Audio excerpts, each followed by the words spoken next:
कुछ यहाँ बैठे हुए हैं जो एक विश्व गोडसे परिषद के भी लोग आप कह सकती हैं। ये बताइए सर, लेकिन मैंने अभी पहले भी कहा आपसे फराज साहब, व्यक्तिगत आप कुछ कहेंगे तो फिर वो भी जवाब देंगे। मैं नहीं चाहती हूँ कि देखिए विनोद बंसल जी बोल रहे हैं, विनोद जी को ऑडियो दे दीजिए। विनोद जी बोलेंगे वो पलटवार होगा, आप पर होगा, फिर अखिलेश पर होगा, यहाँ पर आप बीजेपी पर करेंगे, विनोद जी पर करेंगे। प्यारे भाई और बहनों, आपका फिर से हमारे चैनल में एक बार फिर से बहुत बहुत स्वागत है। मेरा आपसे एक सवाल है, क्या नमाज पढ़ना गलत है? क्या ब्राह्मण और बसेस ज़्यादा होता रहेगा? आप लोगों का क्या कहना है? इसी बात को लेके मैं एक डिबेट लेके आया हूँ। उस डिबेट को आप जरूर सुनिएगा और एंड में जरूर बताइए कि क्या वो डिबेट सही है। ओपी राजभर साहब कह रहे हैं कि पूरी की पूरी यादव रेजिमेंट उतार दी है पुलिस से गुंडाई करने के लिए। फराज जी और अरुण राजभर जी बिल्कुल भाई, पुराना इतिहास रहा है। 815 दंगे कराए गए थे तो उसमें एक्सपीरियंस हासिल हुआ है किस तरीके से उग्रवादी लोगों को किस तरीके से तांडव करा करके हिंदू मुस्लिम करा दिया जाए, चाहे ब्राह्मण वर्सेस यादव करा दिया जाए। मसला वो नहीं है, सच्चाई छुप नहीं सकती है कागज के वसूलों से। आप देखिए सच्चाई क्या, उसी जिले में 1 दर्जन कथावाचक शास्त्री बनकर के यादव के रूप में कार्य करते हैं, वो कथा सुनाते हैं। 1 दर्जन लोग कार्य कर रहे हैं, वर्तमान में भी उसी जगह कथा कर रहे हैं, लेकिन कोई आपत्ति नहीं हो रही है। कर्म से आदमी कथा करता। अगर आप कुकर्म बन जाएंगे, आपके कर्म जो है निगेटिव हो जाएंगे, गलत हो जाएंगे, तो व्यक्ति सवाल खड़ा करता। अब वही हुआ है इनके साथ, कोई गलत नहीं हुआ है। गलत सिर्फ यह हुआ है कि इन्होंने 2 सर्टिफिकेट दिखाया, 2 आधार कार्ड दिखाया, और दोनों में। ठीक है, अरुण राजभर जी का सिग्नल कुछ फ्रीज हो गया है। फराज साहब भाई, आरोप लग रहे हैं कि इस संघर्ष को आप वहीं खत्म कर सकते थे, लेकिन समाजवादी पार्टी ने इसे हवा दी है क्योंकि चुनाव 27 में है। इसका असर बिहार में भी दिख रहा है। फराज साहब, यहाँ आपने सम्मानित किया, उसके बाद आपने उस महिला पर भी आरोप लगा दिए जिन्होंने इन पर बदसलूकी का आरोप लगाया। उसके बाद धीरेन्द्र शास्त्री को भी आपने लपेटे में लिया, उन पर भी आरोप आपने लगा दिए। सुचारिता जी, मुझे बहुत लोगों के जवाब देने हैं। आप बोलिए। हमारी पार्टी का नाम बिगाड़ा गया। हाँ। तो एक जो है गोडसेवाद समर्थक लोग कुछ यहाँ बैठे हुए हैं जो एक विश्व गोडसे परिषद के भी लोग आप कह सकती हैं उनको। ये बताइए सरिता यादव शास्त्री बन करके वहां उनसे तो आपको देखिए, मैंने अभी पहले भी कहा आपसे फराज साहब, व्यक्तिगत आप कुछ कहेंगे तो फिर वो भी जवाब देंगे। मैं नहीं चाहती हूँ कि देखिए विनोद बंसल जी वहां बोल रहे हैं, विनोद जी का ऑडियो दे दीजिए।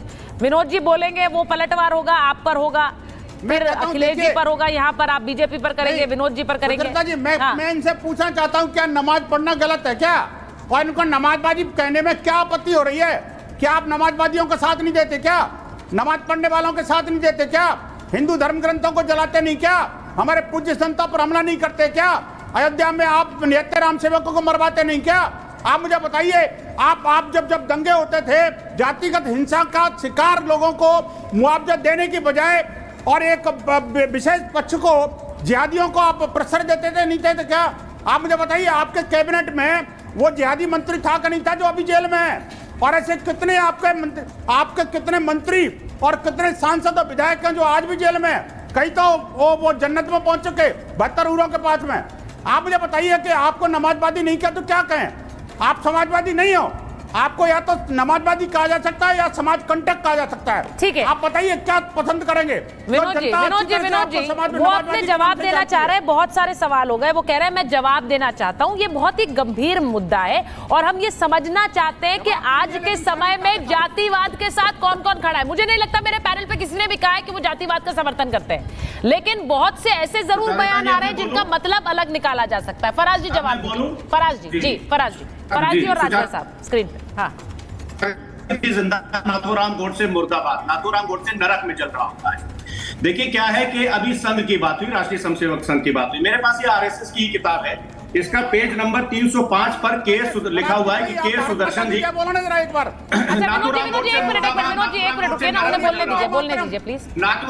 मुर्दाबाद, नाथूराम गोडसे नरक में जल रहा होगा।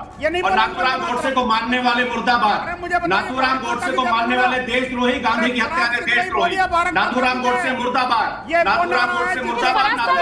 आप हर डिबेट में यही आके क्यों कराते हैं? इससे क्या उद्देश्य है मुझे बताइए। कल भी आप आए और कल भी आपने यही बात कही जी नाथूराम गोडसे मुर्दाबाद कहिए, वहां पर दूसरे व्यक्ति ने कह दिया नाथूराम गोडसे मुर्दाबाद। अच्छा, तो इनसे क्या तो क्यों कराते हैं आप ये? अब एक बार कर लिया, 2 बार कर लिया, हर डिबेट में थोड़ी वही करेंगे।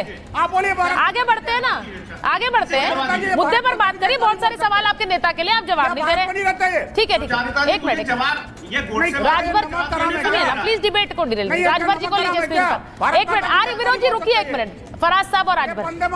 अखिलेश जी इनको 20% वोट देते हैं, 20% वोट मुसलमान इनको देता है। कहिए ना ये कि हंडिलिया उनको भी थमा दे कभी, खाली वो छतरिया बैठ करके अपना मजा लेते रहेंगे। अरे कभी स्टेयरिंग भी थमाइए कि वो भी स्टेयरिंग लेकर के आगे बढ़े। 20% आबादी को कभी कुछ नहीं थमाएंगे ये।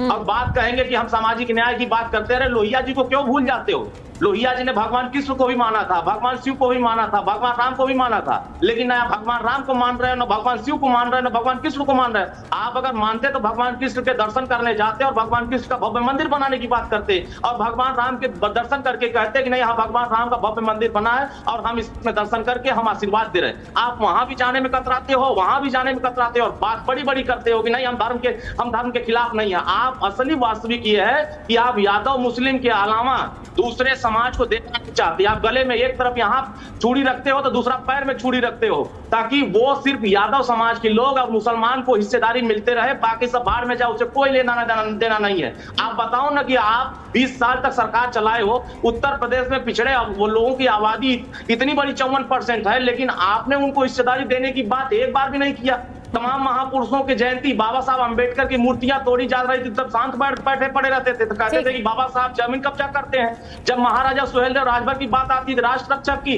तब उस समय कहते थे कि इस पे हम जुबान नहीं खोल सकते हैं। तमाम पृथ्वीराज चौहान की जब बात आती है तो वहां जुबान नहीं खोलते हैं। आज पूरे उत्तर प्रदेश में समाजवादी पार्टी की वास्तविक जो फर्जी पीडीए है, इसकी सच्चाई ओपन हो गई है। 86 में 56 अकेले यादव बनेगा, दूसरी जाति के लोग नहीं दिखाई देंगे। बात पिछड़े दलित इन्होंने तो एक और बात बोली थी, एक मिनट मैं उस बात पे भी आ जाती हूँ एक बार। राजभर जी, आप ओपी राजभर साहब ने जो बात कही थी, फराज साहब उस सवाल को भी ले लीजिए। अब मैं चाह रही हूँ आप जवाब दीजिए, क्योंकि ऐसे आप जवाब नहीं दे पाएंगे, ये मुझे बिल्कुल क्लियर हो गया है।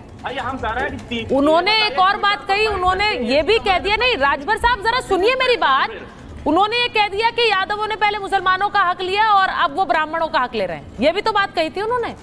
तो जरा फराज जी को जवाब देने दीजिए, पहले फराज जी जवाब दीजिए। जी सुचारिता जी, अब देखिए मुझे उम्मीद है कि ना राजभर साहब और ना गोडसेवादी मुझे कोई बीच में टोकेंगे। देखिए ओपी राजभर जी ने, इनके आदरणीय पिताजी ने, जब इनके बड़े भाई चुनाव हारे थे लोकसभा में, तो भारतीय जनता पार्टी के ऊपर सवाल उठाया था कि मुझे कि इसलिए हरा दिया गया ताकि राजभर समाज की आवाज संसद में ना उठाई जाए। या आप अभी गूगल कर लीजिएगा, ये ओपी राजभर साहब ने कहा है। कभी कुछ नहीं ऐसा कुछ कहा, ऐसा कुछ नहीं कहा। अरे आप जबकि समाजवादी पार्टी के लोगों ने तरह के प्रोपेगेंडा फैलाया। ऐसे डिबेट नहीं करता हूं मैं, मुझे मत इन लोग के साथ इनवाइट किया करिए, ऐसे कोई फायदा नहीं।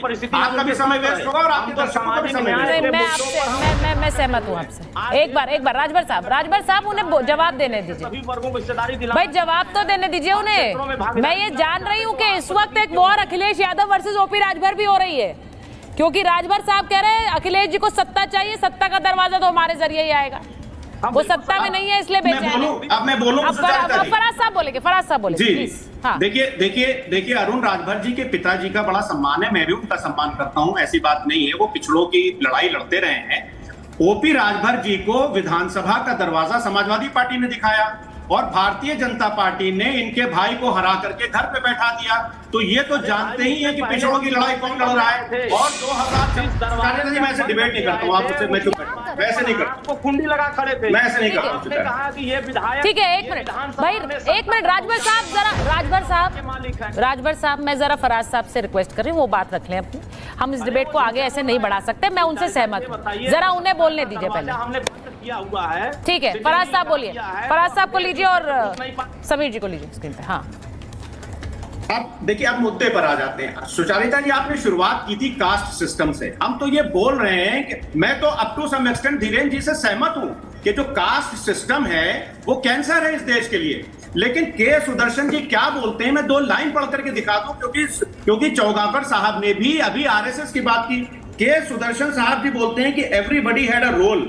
Historically, he said the caste system had been the most effective guarantor of the job. यानी कि इस देश का दलित गटर साफ करेगा और लैट्रीन साफ करेगा। ये तो के सुदर्शन जी ने भी कह दिया और ministry of social justice and empowerment की नहीं रिपोर्ट एक कहती है। मिनट क्या पढ़ रहे हैं आप? झूठ नहीं ये बहुत देखिए हाँ किसी भी संघ प्रमुख ने इस तरह के शब्दों का इस्तेमाल नहीं किया है। आप रिपब्लिक भारत के दर्शकों को गुमराह करने की कोशिश मत कीजिए। मैं आपकी बात से संघ सामाजिक समरसता की बात करता है, संघ में कोई जाति की बात नहीं की जाती। संघ स्पष्ट रूप से कहता है कि एक कुआं, एक मंदिर, एक शमशान सबके लिए होना चाहिए। संघ पे इस तरह के बेहुदे आरोप लगाना बंद कीजिए आप। और आप जो पीडीए की बात करते हैं, आपको हमारी वीडियो कैसी लगी? ऐसी और वीडियोस के लिए आप हमारे चैनल को लाइक करें, शेयर करें और सब्सक्राइब करना ना भूलें, ताकि इस तरह की डिबेट और इंटरेस्टिंग न्यूज़ आप तक जरूर पहुंचे। धन्यवाद।